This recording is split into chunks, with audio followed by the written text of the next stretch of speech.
Terima kasih pemirsa, Anda masih bersama kami dalam MNC News Now dan saya juga masih bersama dengan 3 narasumber kita sore hari ini. Ketua DPP Partai Golkar Putri Aneta Komarudin dan Ketua DPP Partai Persatuan Pembangunan atau P3 Ahmad Baidowi via sambungan Zoom serta Direktur Eksekutif Indonesia Political Review Ujang Komarudin yang berada di studio bersama saya sore hari ini. Saya ke Bang Awi.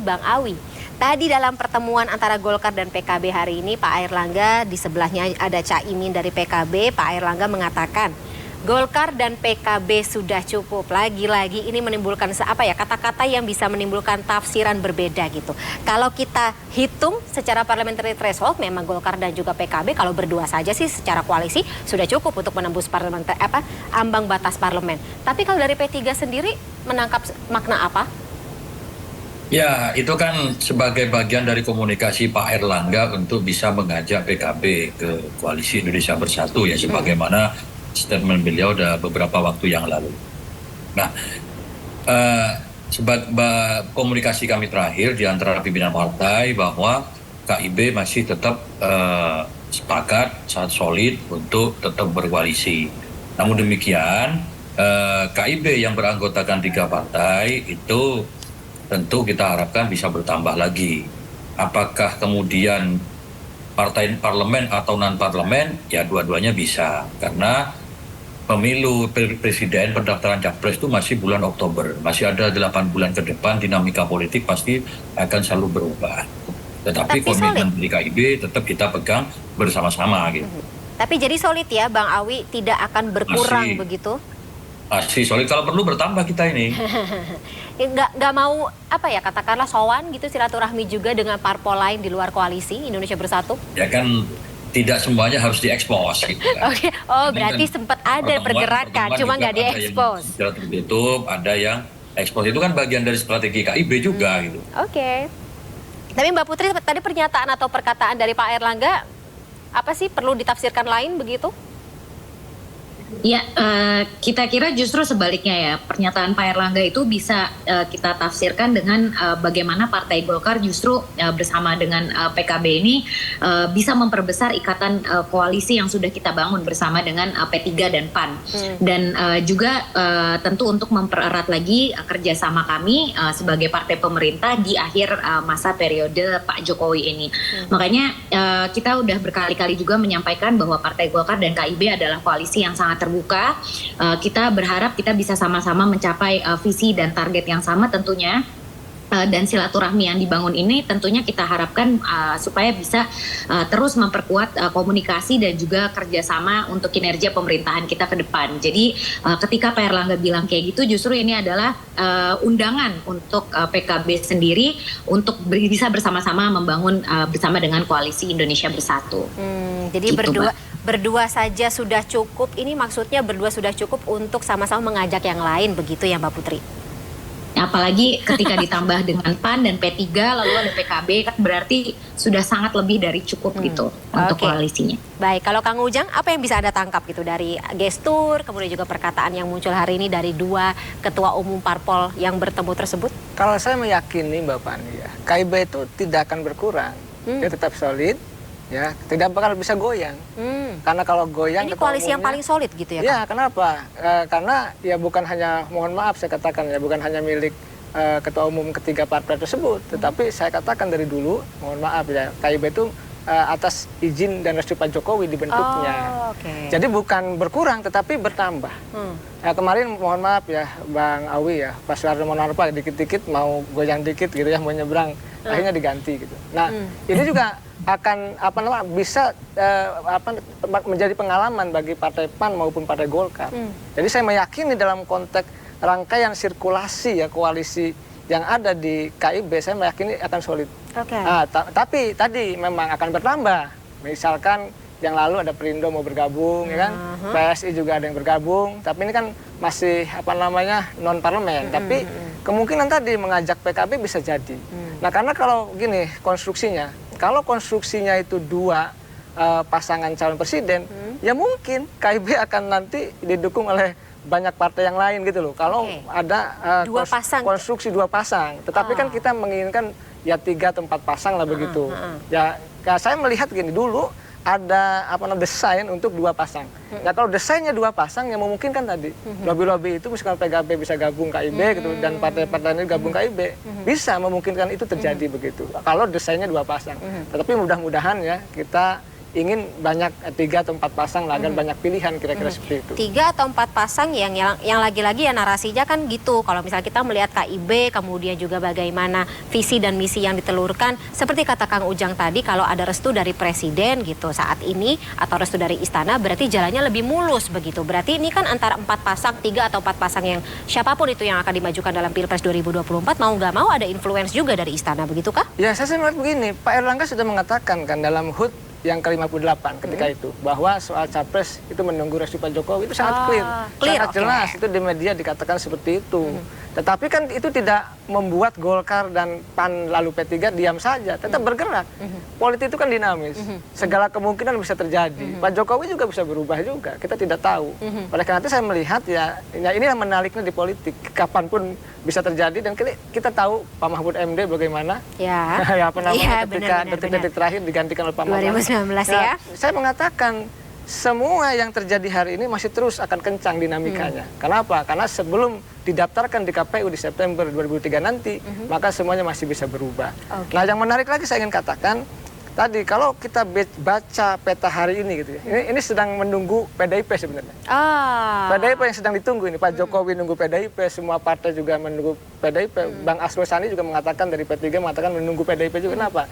Karena yang dicalonkan oleh PDIP siapa? Ini penting. Jadi abis ada nama yang dicalonkan PDIP, baru koalisi-koalisi lain atau parpol-parpol lain juga bergerak begitu? Ya, karena akan berpengaruh terhadap koalisi yang lain.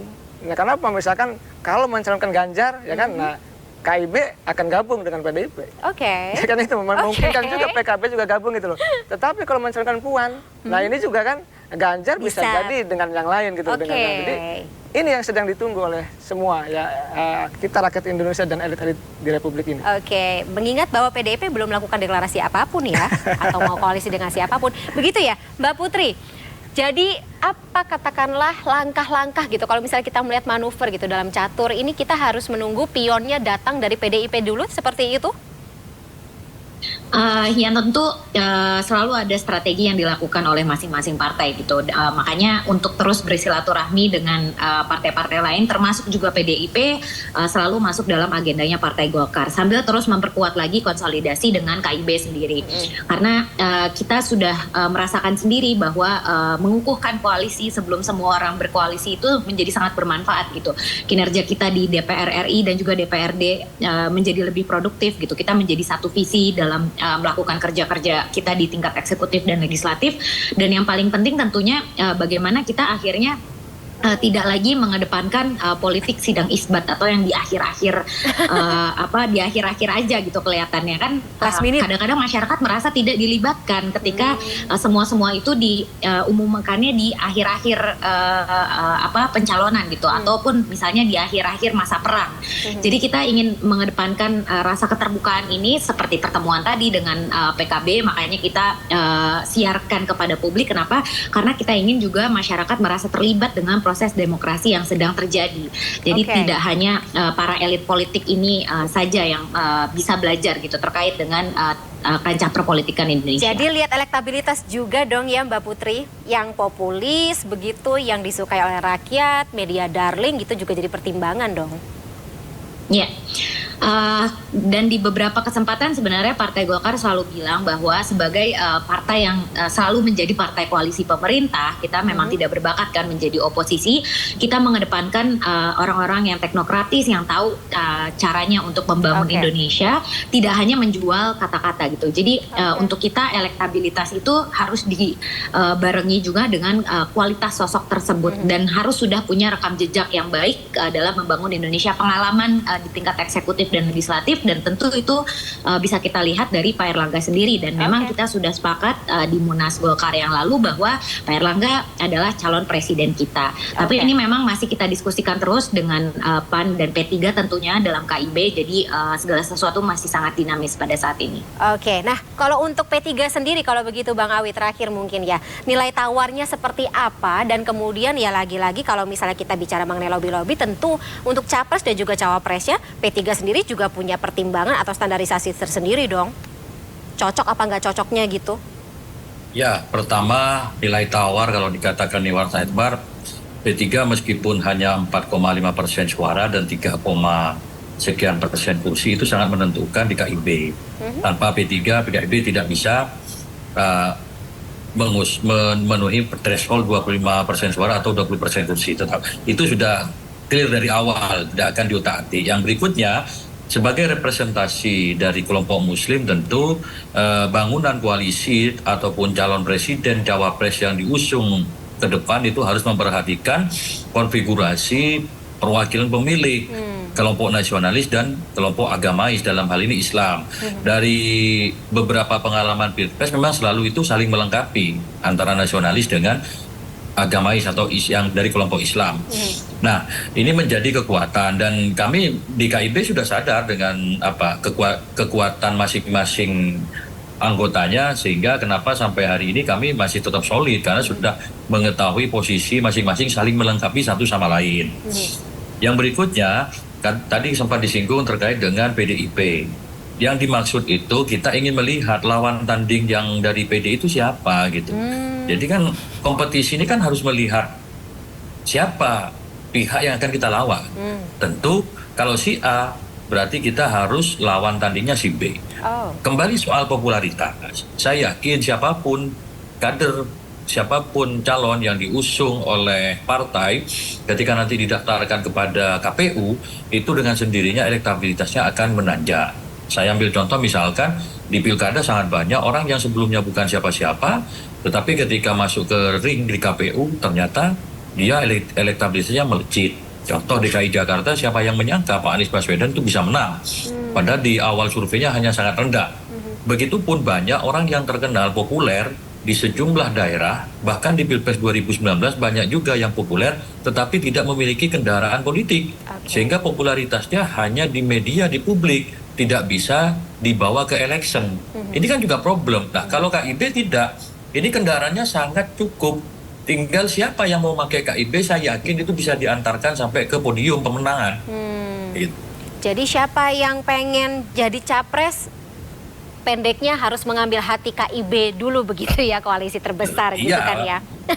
Makanya kan kami dengan 3 partai ini sudah bisa mengusung calon presiden. Ayo kalau mau lewat KIB kita berdiskusi. Soal elektabilitas masih bisa kita poles. Yakinlah ketika masuk ke kontestasi KPU itu elektabilitasnya akan naik dengan sendirinya.